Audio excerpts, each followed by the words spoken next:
In this video, we'll explain the basic steps for filming with the green screen and keying it out for editing.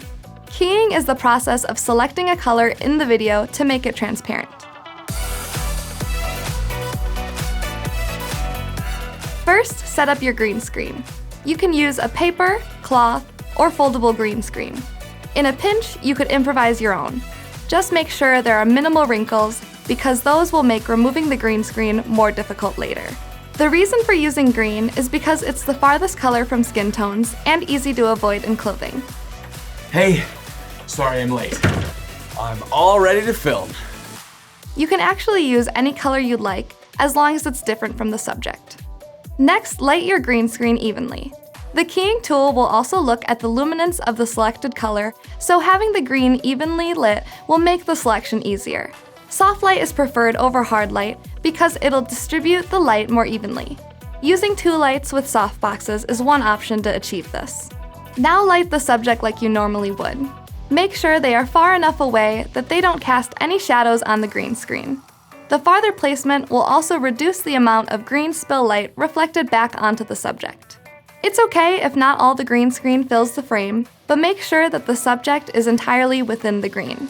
You can mask out the parts around the subject later. The main camera settings to change are shutter speed and aperture. Typically, we shoot with a 180-degree shutter angle, which is half the frames per second because it creates a little bit of motion blur. However, when filming on a green screen, we don't want motion blur because it'll be more difficult to key out later.